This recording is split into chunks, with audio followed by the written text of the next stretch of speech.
And I have loved the ocean, loved thee, loved thee. My heart has stopped. I was dreaming of an ocean at war with itself.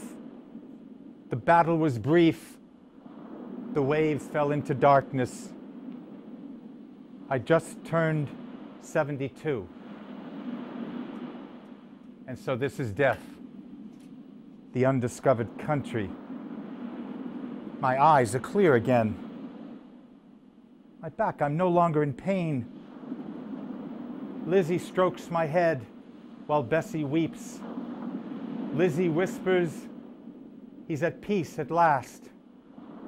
Her hair, once brown that I turned to gray.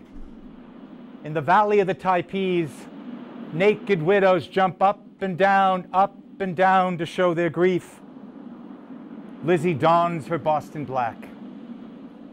Had I died at sea, they would sew me up, weigh me down, and splash into the blue. Instead, I'm being planted at Woodlawn next to my sons. Malcolm, who shot himself, Stanwix from tuberculosis. My stone bears vine, quill, and scroll, for I was a writer once, the man who lived with cannibals. A quiet service, witnessed by few. Tom's widow, Alan's daughter, Kate, a widow herself. Fanny did not attend, nor do I blame her. Mackie knew me when I was golden. Fanny knew only my eclipse and my darkness. There are two things parents should give their children, said Goethe: roots and wings. I gave mine neither, yet Bessie seemed to like me. Lizzie and her neuralgia, Bessie and her rheumatism, they're like sisters now, monkey roped for life. Down I go into the earth. The worms, not the sharks, shall have me. Lizzie takes down, dismantles my library. So many books, and I swam through them all 2 years before the mast, which put me aboard the Acushnet. The divine William, I fed his leer to my whale. Rabelais, who told the truth and shamed the devil. Brown, who wondered if Christ ever laughed. Kant, who cried, dare to think. Goethe, remember to live. The mosses, Aunt Mary's star-crossed gift. They were once my lifeblood. All of them now tombs for words. Of the making of many books, there is no end. Lizzie sits at my desk, sorting through papers. Some are placed in a tin, others dropped in a bucket.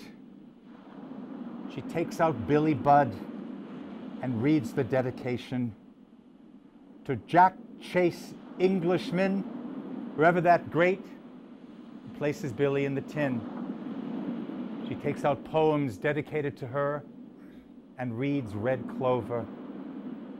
How often would I present you with these roses of the meek, and how I yearly remind you of my finding a 4-leaf specimen on the 4th day of a certain bridal month, and my widow weeps. To know all is to forgive all, she whispers. Farewell, Elizabeth Knapshaw. Your landlocked heart never sailed with mine, but when you became my mother, I truly loved you. I'll not haunt you.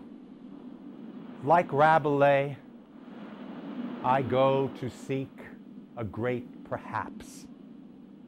Whitman called this island Mannahatta. Mannahatta, where her streets lead you down to wharves to join other men, standing where their fathers once stood. They line up like sentinels, these pale creatures, tied to counters, chained to desks, all of them gazing into the blue. Father was an importer, had crossed the ocean several times. He told me of monstrous waves mountain high, of ship masts bending like twigs in a storm, of Liverpool and London. We had furniture made in Europe, paintings too. One was of a whale full of harpoons, and 3 boats chasing after it as fast as the men can row. Whaling is but a shadow now. The romance of the sea long departed, yet men still come here to dream, and thus these wharves shall always be filled. New York sheds many skins, but the customs house remains, that and the rats who rule the wharves. 20 years I inspected cargo for $4 a day. Oh, those corrupt times when greased palms and winking eyes decreed what entered New York Harbor. I was true and kept my post when each political change flushed out those Augean stables. I was number 75, and no one knew their fathers had dreamt of my fayaway on her tropical isle. We returned here to Albany after Father went bankrupt in '37. All are buried here now, save Kate, who survives us, and Tom, who sleeps down in Snug Harbor. Father was a Boston Melville of Scottish descent. I thought him the most perfect of creatures. When he died, I sought him in others. Twice I found, but lost him again. Father's death set me on my path at 12. My schooling ended, genteel poverty begun. Think not of the bitterness of old age. A boy can feel all that and more when mildew blights his soul, and the very air of paradise can never cause him to bloom. Mama added an E to deflect our shame. In the valley of the Taipes, she'd be on her haunches, kneading poey well into old age. But Mama was a lady and did not lift a finger. Instead, we lived on her family's charity till I could bear it no more and ran off to sea. Mama raised her children as Calvinists.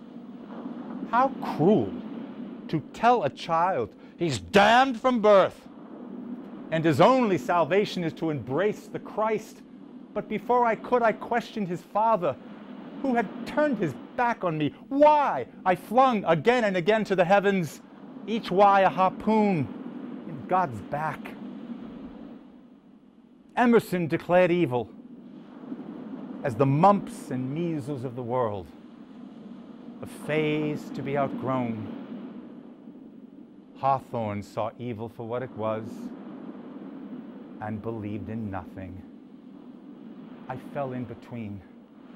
I wanted to believe, but my soul could never harbor with a God said to be all merciful, but proved time and again he was not. In Liverpool, I passed a cellar where a mother lay with children at her breast, living bones barely alive. The street hag said she'd made her bed. Policeman said this be none of my business. I stole bread, but those creatures were well beyond food. When next I passed, they were dead and rotting, their bread uneaten. I witnessed 4 men being flogged aboard the United States. Their crime, a drunken brawl ashore. One was a boy, a mere boy named Peter, and he sobbed for mercy. The captain nodded and the cat was swung, and Peter screamed, "My God, my God!" But God did not listen. 11 more strokes scarred that boy for life. I had to deny knowledge to make room for faith, says Kant. Gansevoort, my elder, was made in our father's image. He too was beautiful, witty, educated. Mama preferred him over her second son, who was so like her, sturdy, earthbound, the Dutch side of the family. Had Mama smiled on me, as she did on Gansevoort, she would have known my needful love was more than matched by the love that I had to give. But she gave me sweet Helen, devoted Augusta, lively Kate, saintly Priscilla. I will bless her for that. Alan, my junior, was true head of the family. Oh, I was fond of him, but not of his stuffy legal world. I skewered it in Bartleby. Mama thought highly of Alan and proved it by dying 2 months after he did. Now she sleeps, her favorites at her side. Sail on, Herman Melville, sail on. My gallant Tom, gone in your prime, who could have known your noble heart was flawed? You worshipped me, your father, brother, and sailed in my footsteps, working up to captain.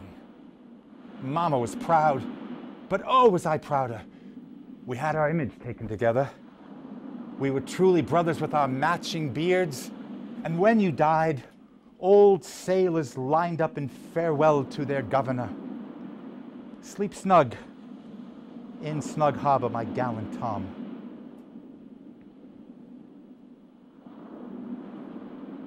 Sleepy Hollow Cemetery, Concord, Massachusetts. I once wrote to him, the hawthorn is a sweet flower. May it grow on every hedge.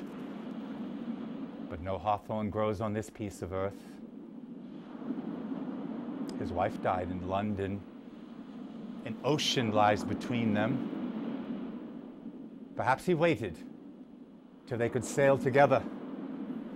Whereas this old spermaceti has left his harem to swim alone. I look back, for the sun is rising. One last time, one last time, one last time. There she blows! And the men of the Acushnet lower away. Picture yourself for the first time in an open boat so slight 3 men can walk off with it, some 15 miles from your ship and 100 times as far from the nearest land, giving chase to one of those monsters. Pull! Pull, ye bastards, the boatheader cries, and you tug with might and main at the oars. Pull, I say, break your lazy backs. The whale is soon ahead of you. Listen to the roar of the waters in his wake, matched by the pounding of your heart. Turn around and snatch a look at him. There he goes, surging through the brine that ripples about his head like the bow of a ship. Stand up and give it to him. The harpooner drops his oar. He snatches his iron. It flies. Then everything's sight and sound as the whale flails about, then plunges madly ahead, taking you on a Nantucket sleigh ride. But this is nothing. You've just harpooned the beast. Now you must kill him. And when at last he turns to fight, he will fight to the death. He staves one boat with the sweep of his flukes. He crunches another to bit, men and all. The third boat pierces his mighty heart, and he spouts red. And when he rolls over, the battle's done. Ah, you tie the whale to your boat and slowly, painfully row him back to the ship, followed by 1,000 fins. The brown shark, the blue, the great white, the tiger, all are coming, uninvited to the feast. The whale is chained to the ship. Its blubber is peeled round and round like an orange. The sharks, too, sink in, roll onto their backs, and scoop out chunks the size of your head. Monkey-roped men stand on the whale and spear as many sharks as they can. And when the whale has been stripped of its blubber, its headless trunk, bleached white by the sun, is released, and the sharks bear it away, joined by screeching birds swooping down for their share.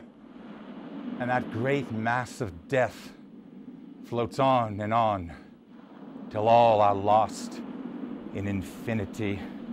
and the gore and the stink and the smoke when the blubber is rendered down and the barrels of oil in the hold where the late whale glides on as before, though he'll not rise again. And you wait for the next. There she blows.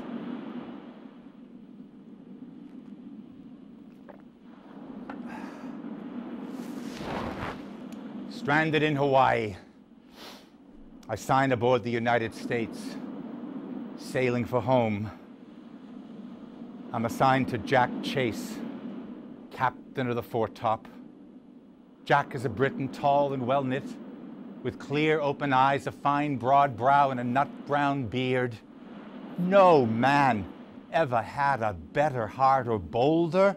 He's loved by the crew, admired by the officers. Even the captain speaks to Jack with respect. Jack knows the verses of Byron, the romances of Scott. He speaks of Don Juan and Rob Roy, of Macbeth and Ulysses. I think him the most perfect of creatures. We become fast friends. I'm soon called Jack's pet. But whoever cannot love that man is a knave to me. When we reach Boston, I kiss that noble hand in farewell. Wherever you may be, Jack, take my best love with you, and may God bless you wherever you go. Well, I come home from the sea, bearded and burnt. A whale ship, my Harvard, my Yale. Gansevoort, prig that he is, keeps me from mama till I'm shaved and presentable again. But oh, am I different inside. I'm the man who lived with cannibals. How I round my family's eyes with tales from the Valley of the Typees. Tom is enchanted and begs me to write them down. I will, I shall. 6 months at sea. Yes, dear reader, as I live, 6 months out of sight of land, cruising after the sperm whale under the scorching sun of the line, tossed about on the billows of the wide rolling Pacific, the sky above, the sea around, and nothing else.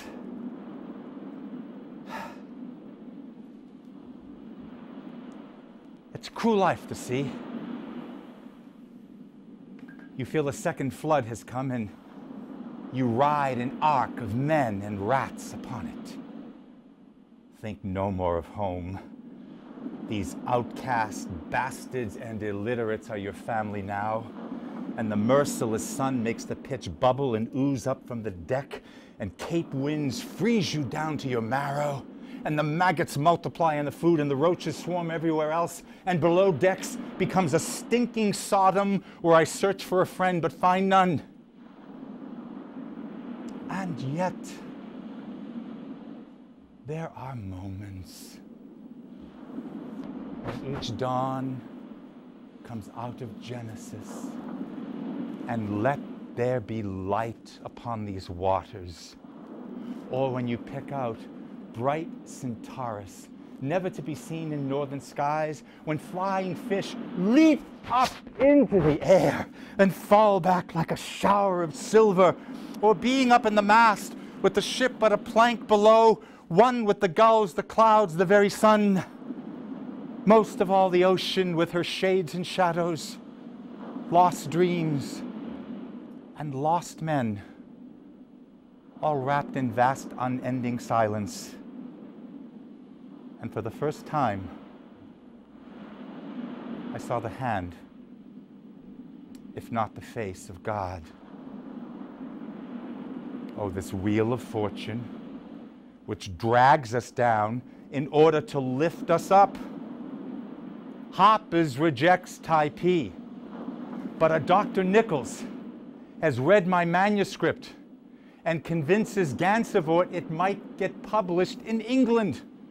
Gansevoort has been appointed the post of American Secretary, and he takes Typee off to London with him. He writes to me, John Murray shall publish my book. I blink stupidly at his letter, and Irving, father of Rip has read the proofs and recommends it to Wiley and Putnam. Thus Typee shall be published both here and abroad. Chief Justice Lemuel Shaw was father's dearest friend. He can be fierce on the bench, but has a tender heart in private. When father died, Judge Shaw became our benefactor. I shall dedicate Typee to him. Like Byron, I wake up to find myself famous. Typee is the talk of London, followed by the American edition. Mama is of two minds, the scandal of my jumping ship to live with cannibals versus the royalties which start to arrive. She leans towards the latter. I write to Gansevoort, receive no reply. He has died insane in London. Truly his father's son. I go down to New York for his remains, and I meet Everett Dykink of Wiley and Putnam, a publisher's son. Books were his mother's milk. Dykink, diving duck. I love all men who dive. Everett takes me under his arm. He has read the proof to Typee and declares I must join the revolution for an American literature, free from English copyright. Young America, his battle cry. I start writing a sequel instead. But with celebrity come doubters. Typee is but mere fancy. Its author has dreamed his own Robinson Crusoe. But my chummy Green turns up to declare it's all true. For he was Toby, who had also jumped ship. But the doubters are still not satisfied. Typee must be a hoax. This sailor writes more like a gentleman than anything else. True, I am a gentleman's son. But at sea I showed as brown a chest and as hard a hand as any tar yet could tell my tale with clarity and not a little style. Typee is selling on both sides of the Atlantic, which is what matters most. And you owe it all to your brother, says Mama. I am not, never was, nor ever shall be her precious Gansevoort. But when will she realize her precious Gansevoort was never me? Well, Everett leaves Wiley and Putnam to start a new weekly, the literary world. A wily move indeed. He coaxes, he pleads with me for Omu's first chapters, and I politely decline. Mother England is about to birth it. But young America, he says. Omu quickly goes into a second or third edition, but brings the missionaries down on my head. I wrote what I saw in Tahiti, how the white man did more damage than good to those he calls heathens. He's brought disease and rats and mosquitoes with his God. He's covered their bodies and made them ashamed. He's taken their lands and made them no better than slaves. I was the snake in the valley of the Typees. I would have corrupted by teaching its people to read and write, to think and quarrel and doubt. But I escaped before infecting them. May Cory this very moment be napping beneath a palm tree, safe from us white devils. We're never in Boston. I call on Judge Shaw and his library, but I soon come to call on his daughter Elizabeth. She knows why suitors call on the judge's only daughter, but she's chosen to wait rather than to rush into marriage. We talk of this and that. Do you know Helen shook the hand of Mr. Dickens, vowed never to wash hers again? No. Have you witnessed the practice by which the Taipis are famous? No, but I did see some bones. I see. She does. The Daily Tribune reports, Mr. Herman Taipei Melville has been united in lawful wedlock to a young lady of Boston.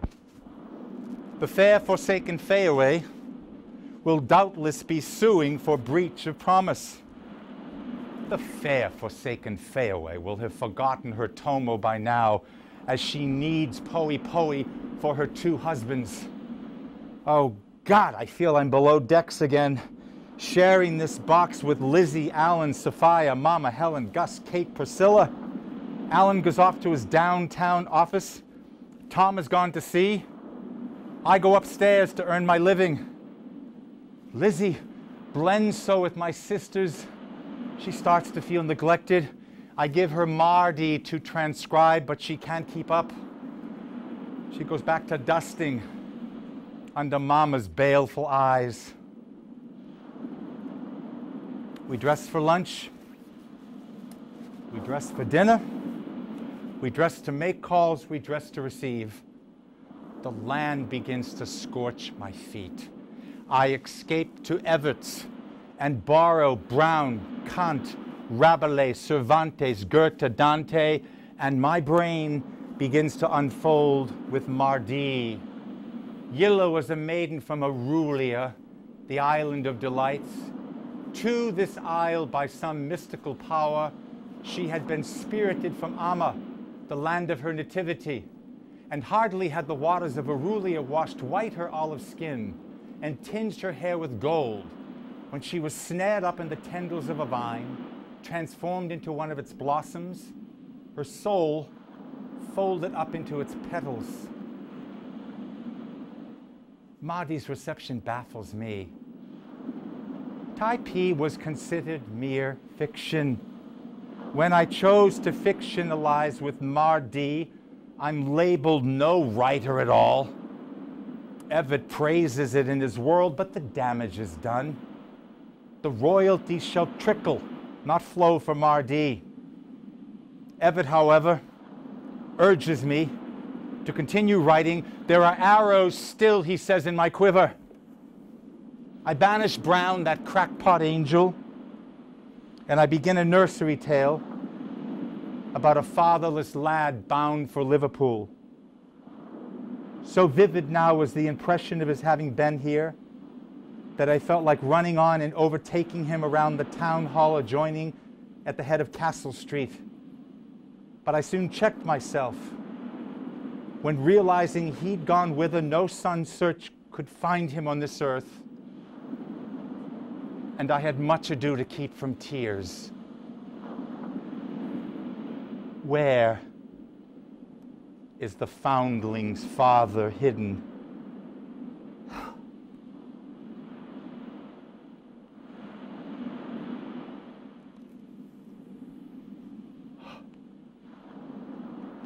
My son. I know not how much he weighs, but it takes 3 nurses to dress him, and he's as lusty as a Caesar. I shall call him Barbarossa, or Ferdinand, or Bonaparte. Malcolm, says Gus. Malcolm it is.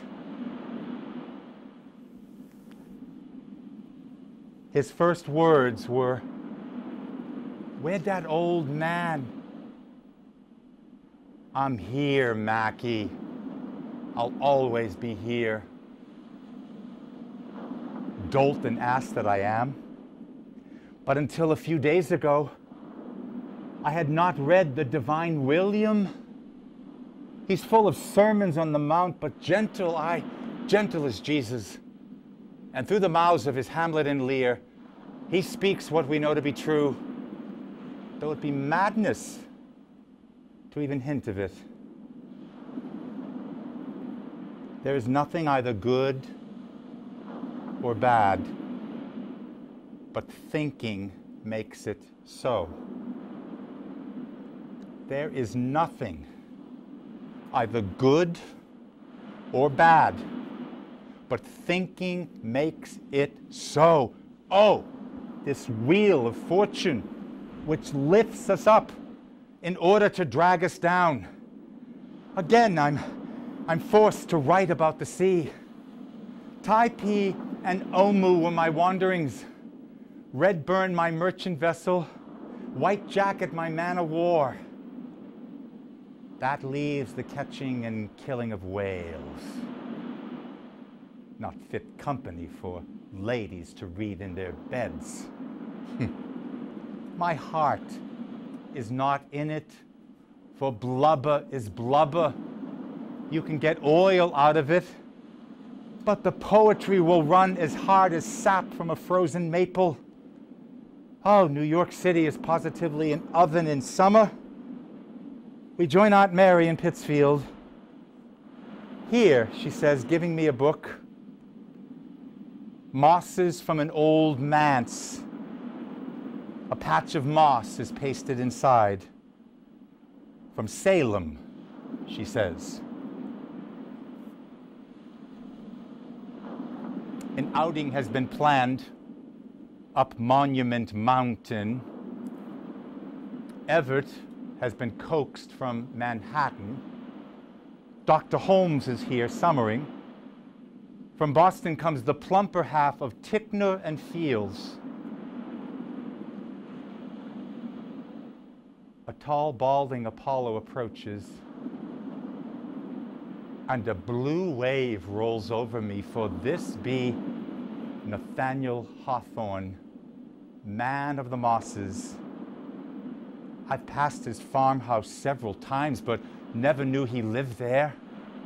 Talking to him is like wooing a shy maiden, but the divine magnet is upon him, and my metal responds. He's been called a pleasant writer. Thus I had stayed away from his books. But when I read his mosses, I knew him. Beneath his humor, his sunshine, lies a blackness. The same blackness from which Shakespeare spun his tales, but the divine William wrote with the muzzle on his soul. His own Elizabethans put it there. He could only speak his truth through his madmen. But no madmen for Hawthorne, no. He writes with the freedom that comes only from knowing his heart, totally unfettered. I know the course, the path his heart has taken. No man can soar to such heights without plunging first to the bottom. Any fish can swim near the surface, but it takes a great whale to go down 5 miles or more. And if he can't reach the bottom, no amount of lead in the world can fashion the plummet that will. I think him the most perfect of creatures.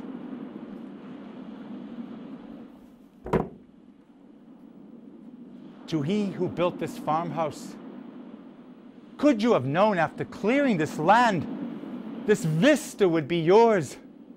Behold Greylock, with all his hills about him, like Charlemagne among his peers. Oh, but there's no piazza, and one must be had. The house is wide, my fortune narrow. On what side should I build? To the east the hills.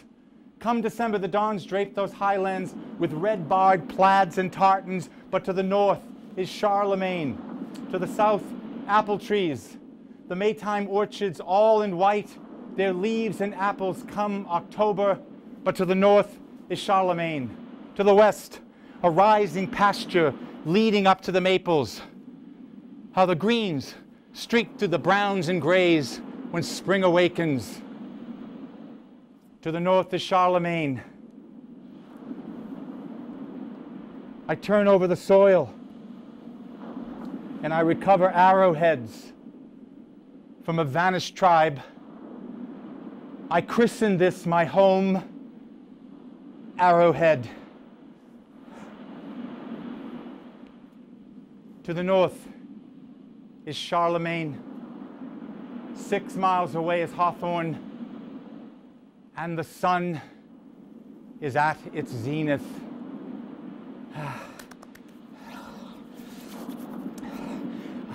I must start anew.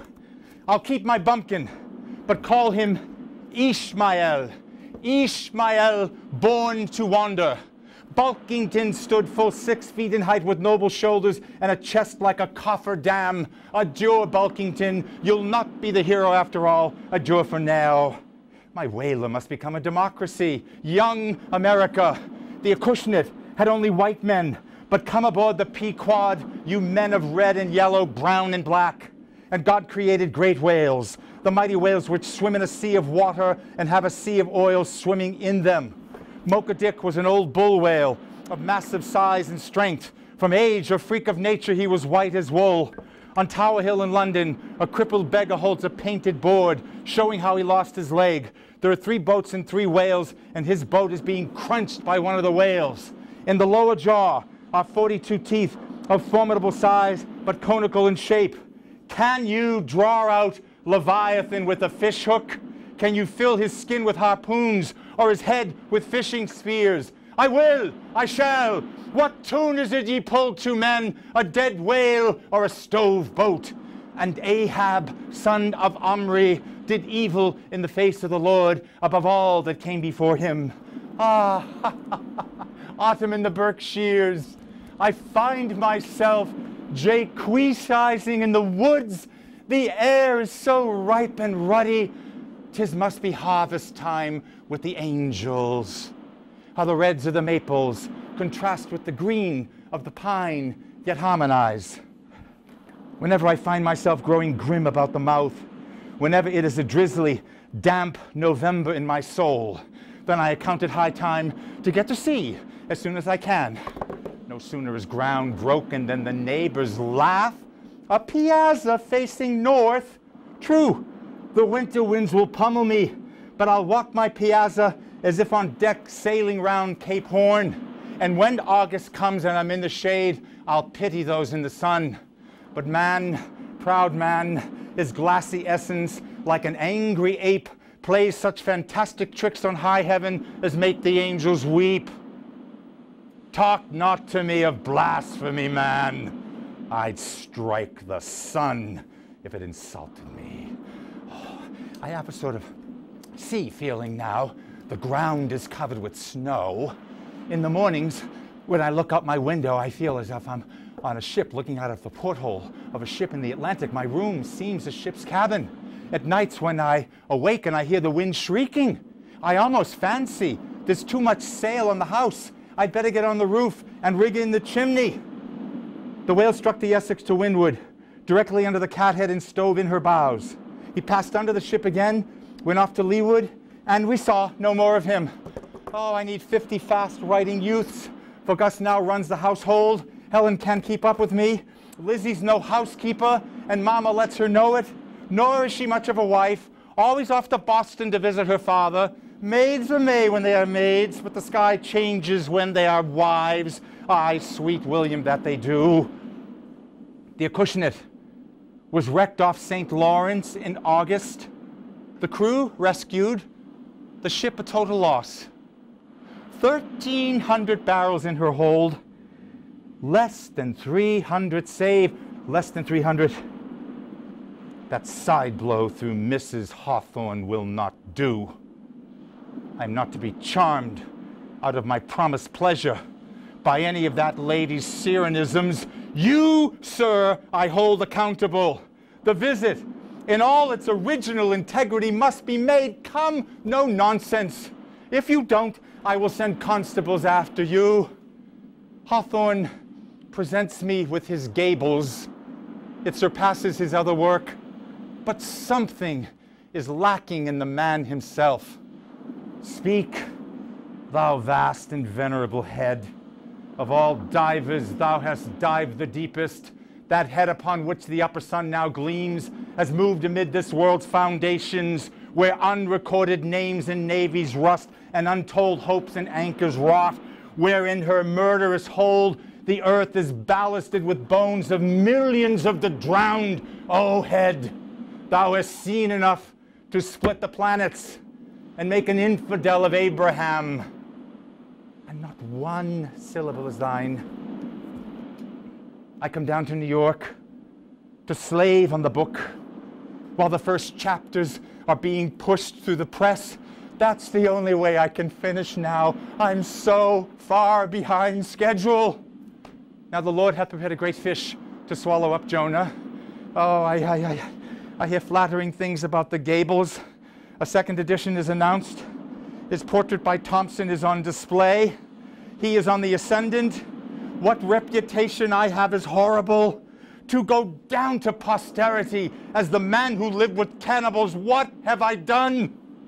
Had I written, my whaling book is planned, I'd be finished by now. Instead, this.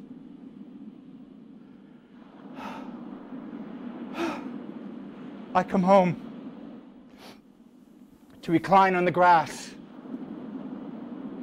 and I finish the book reclining upon it. If ever, my dear Hawthorne, in the eternal times that are to come, you and I shall sit down in paradise in some little shady corner by ourselves, and if we shall by any means be able to smuggle a basket of champagne there, and strike our glasses and heads together till both shall musically ring in concert, then, oh, my dear fellow mortal, how shall we pleasantly discourse upon all things manifold, which now so distress us, when all the earth shall be but a reminiscence, yea, its final dissolution and antiquity. Yes, let us look forward to such things. Stand close to me, Starbuck. Let me look into a human eye. It is better than to gaze into sea or sky, better than to gaze upon God. One eye shut, one eye blinking. Roll on, thou dark and deep blue ocean. 10,000 blubber hunters sweep over thee in vain. Lightning flashes through my skull, mine eyeballs ache, my whole beaten brain seems as beheaded and rolling on some stunning ground. The throat is capacious enough to give passage to the body of a man, and I throw Lear down its throat, and I leap in after him. Blow, winds, and crack your cheeks. Rage, blow, you cataracts and hurricanos. Spout till you have drenched our steeples, drowned the cocks, you sulphurous and thought-executing fires. Vaunt, couriers to oak-cleaving thunderbolts, singe my white head, and thou, all shaking thunder, strike flat the thick rotundity of the world. Toward thee I roll, thou all-destroying but unconquering whale. To the last I grapple with thee. From hell's heart I stab at thee. Sink all coffins and all hearses to one common pool. And since neither can be mine, let me tow to pieces while still chasing thee, thou damned whale. Thus I give up the spear.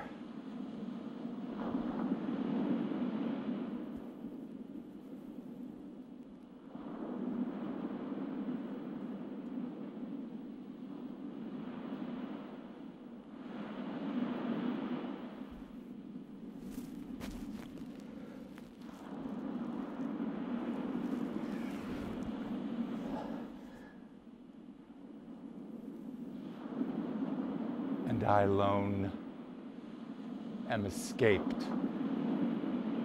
to tell thee.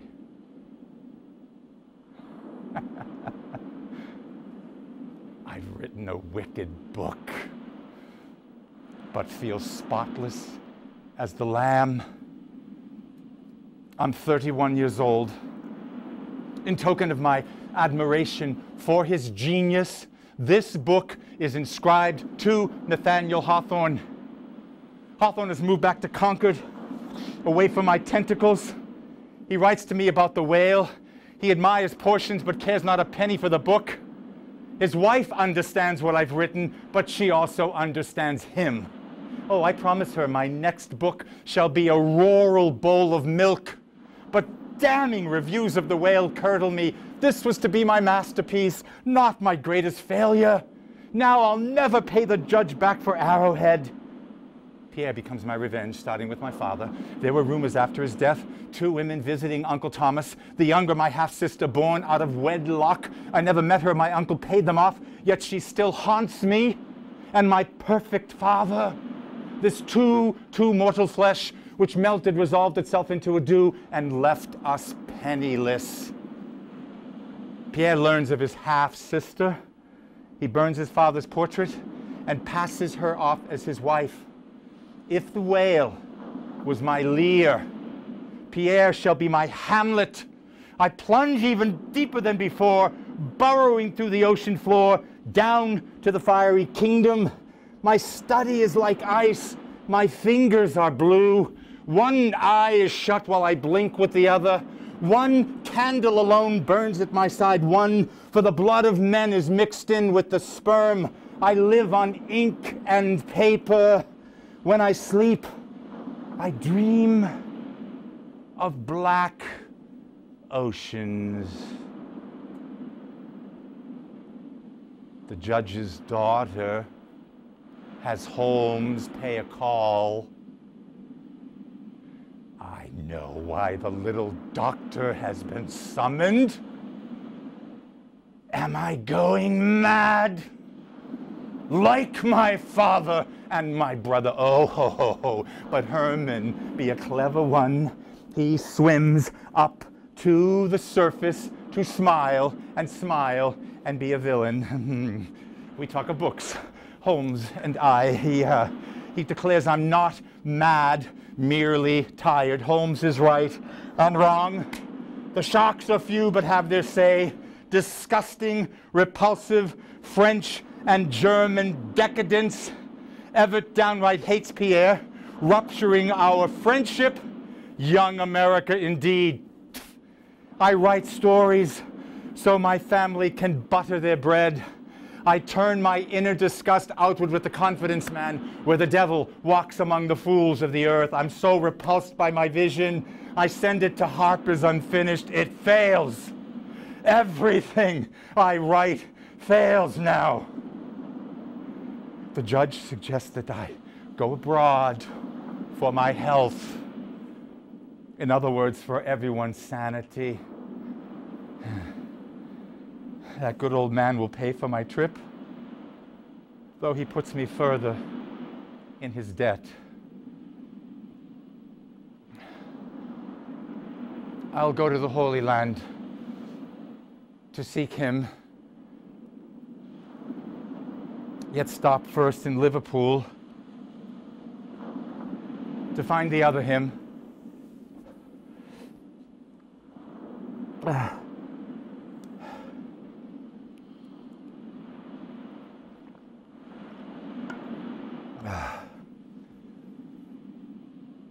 Hawthorne and I, we sit among the dunes, our cigars an excuse for silence. I talk about God. Sooner or later, I will talk about God. I see pity in Hawthorne's eyes. He too must think me mad. I understand him now. He wants to be left alone. Not just by me, but by everybody. He lives at the bottom of the deepest, blackest well, content with his circle of blue above him. Had he not left Berkshire, I would have drowned in that well. But I had to see him. one last time. May I find answers in the Holy Land, for my metal turns to no magnet anywhere. Judea is made of stone. Stones are all about you, stony mountains and stony plains, stony fields, stony walls, stony hearts, stony eyes. Jerusalem has the cold gray eye of a cold old man. The Holy Sepulchre reeks of a charnel house. Turkish policemen smoke outside. I squeeze past the stone where the angel sat into the blazing tomb. I look down upon a glittering slab. Then I file out, disappointed, past the smoking Turks. I go away unanswered, nor do I bother to question, for I know now the voice of God is silence, silence, silence, silence, silence, silence. I've taken to writing poetry. I see Mama's look. Poems don't sell. The judge takes Arrowhead as payment for his loans and puts the deed in his daughter's name.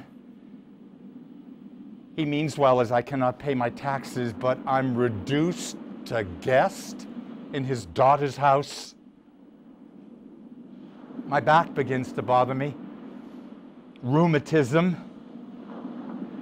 Mackie talks back to his mother. Stanny's bowels are weak. Bessie suffers from allergies. Fanny shuns me. Why couldn't I have beautiful, happy children? War is whispered or shouted in the streets. Lincoln is elected. South Carolina secedes, with more to follow. Sumter is attacked. The nation is asunder. War is declared. Oh, the wild huzzahs. Union flags flutter on Berkshire roofs. Militias drill on the greens, and then they march away to cheering crowds. And the young were all elation, hearing Sumter's cannon roar. And they thought how tame the nation in the age that went before. But the elders with foreboding mourned the days forever o'er, and recalled the forest proverb, the Iroquois old saw, grief to every gray beard when young Indians lead the war. The bulletin board becomes the town's focus. People push to read the dispatches. Oh, the cheers for those early victories, but with the snow come casualties. And when winter has turned to spring, people have had enough. They don't want to think of skulls lined up like pine cones or of moldy coats filled with bones. The elms that wave on Malvern Hill in prime of morn and May. Recall ye how McClellan's men here stood at bay? Does the elmwood recall the haggard beards of blood? Ah, the sod what thousands meet. Does Malvern wood bethink itself and muse and brood? We elms of Malvern Hill remember everything. But sap the twig will fill, wag the world how it will. Leaves must be green in spring. We've made a trade, my brother Alan and I. Arrowhead for Manhattan. The wife hates Pittsfield winters. I miss Manhattan's energy.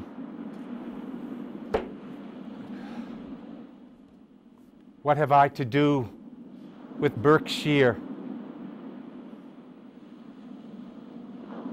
Oh, Hawthorne.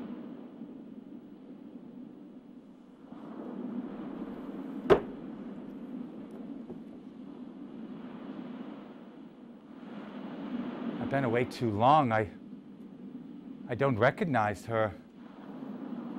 My Manhattan was still Dutch at heart, concentrated down at the tip. The streets were interlaced fingers with names. Now she pushes north with numbers. I was born on Pearl. I shall dwell on East 26th. Everett and the bookshops remain, but the rest has become war's workshop. Manhattan grunts out rifles. Brooklyn hammers out ships. Uniformed men crowd the streets. Storefronts become recruiting centers. Cannons grow on the sidewalks. The streets leading down to the wharves end in charred remains from the draft riots.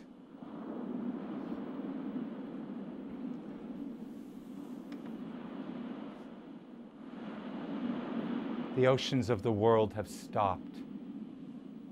Hawthorne died in his sleep on a trip with his friend Pierce. I should have kept his letters. They might comfort me now. But I burned them all back at Arrowhead. I take down a copy of his Mosses, and I read a passage from the Celestial Railroad. There was one strange thing that troubled me amid the occupations or amusements of the fair. Nothing was more common than for a person suddenly to vanish like a bubble and be never more seen again of his fellows. And so accustomed were the latter to this, that they went on with their business as if nothing had happened. But it was otherwise with me. Nothing can be finer than that. My battle piece is another failure. Nobody wants war poetry now. Lincoln is dead. The flags are taken down, the cannons wheeled away. The elms of Malvern Hill shall remember, but people want to forget. I become number 75 for $4 a day.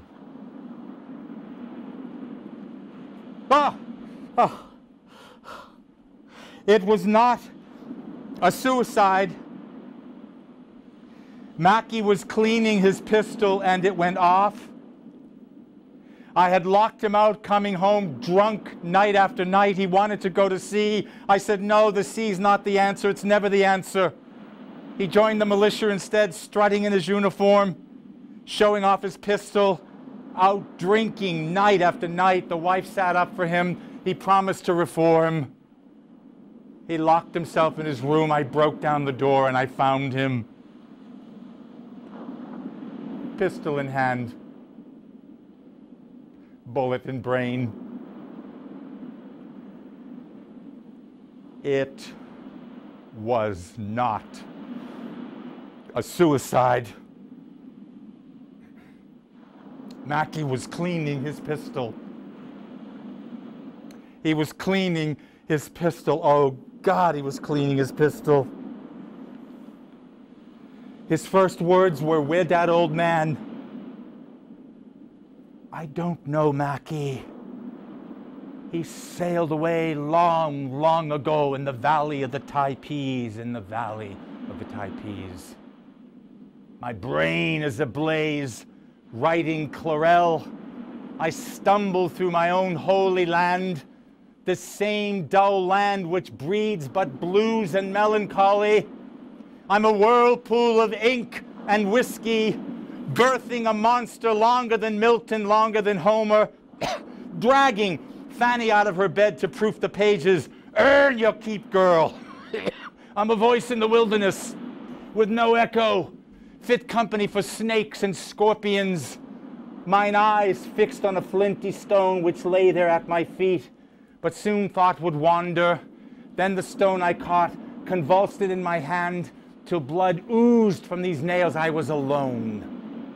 Alone? Ah, no, not long alone. A spirit entered me. 'Twas he, the tempter. He mocked. Why strife? dost hunger for the bread of life, thou lackest faith. Faith would be fed. True faith could turn that stone to bread, that stone thou holdest. Hoppers publishes Chlorel at Uncle Peter's expense. The sharks are few, but have their say. Queequeg, no care what God made him shark. But the God what made him shark must be one damn engine. Go mad, I cannot. I maintain the perilous outpost of the sane.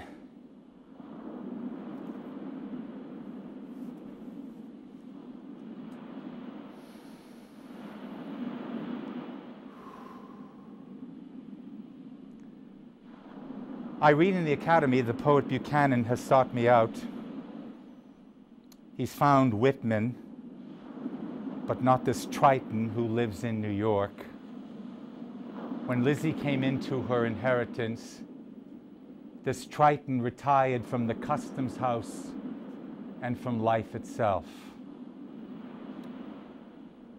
My appetite is good, though my back is not. I still go for walks, though not as far. I still buy books. I still write, but publish privately, and am content to be forgotten. I take down a copy of Evatt's Cyclopedia. I'm represented by Redburn. Evatt cared not for the whale. His battle cry, Young America. And the battle has been won. We have a new literature with its own voice, its own culture, but I care not for today's writers. My era wrote about the sea, about the forests of the new world, but after the war we were no longer new, no longer young. Each generation writes what it knows and reads what it wants. Realism, not romance, today's battle cry. Enough. I've had my day. Let the realists have theirs. But who in turn shall replace them?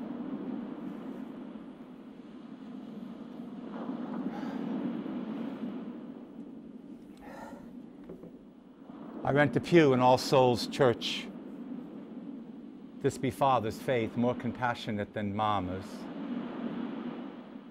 Reverend Williams encourages me to seek answers, though I may not find them, that the mysteries of God may remain just that, mysteries.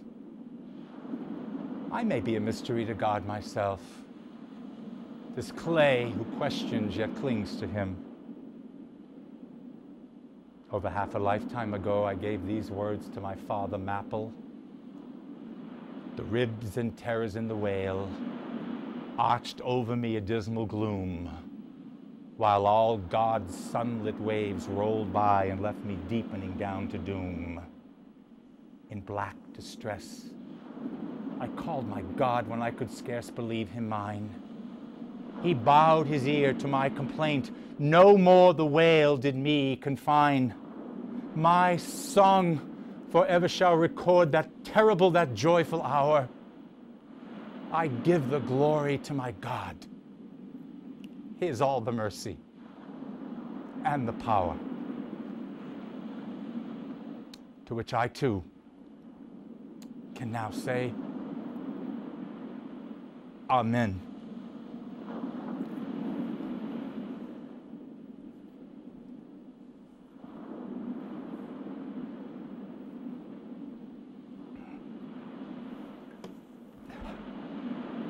To Jack Chase, Englishman, wherever that great heart may now be, here on earth or harbored in paradise, you are done, Billy Budd.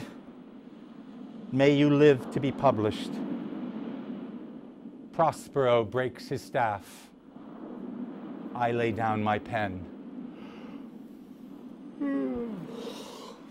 I'm sleepy, and the oozy weeds about me drift. I was dreaming of an ocean at war with itself.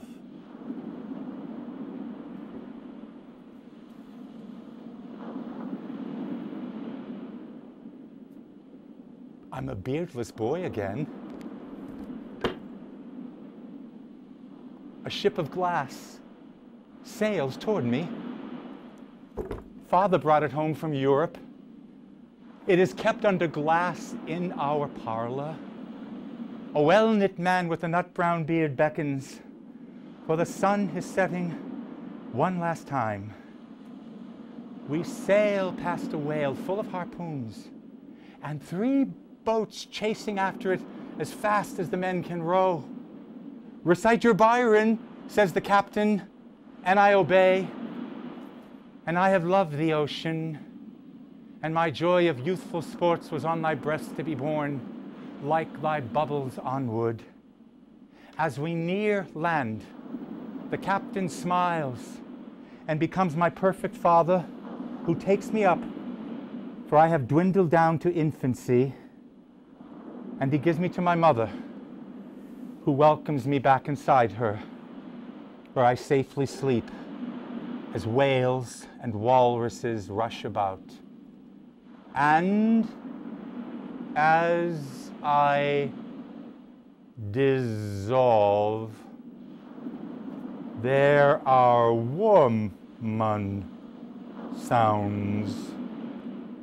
He's at peace at last.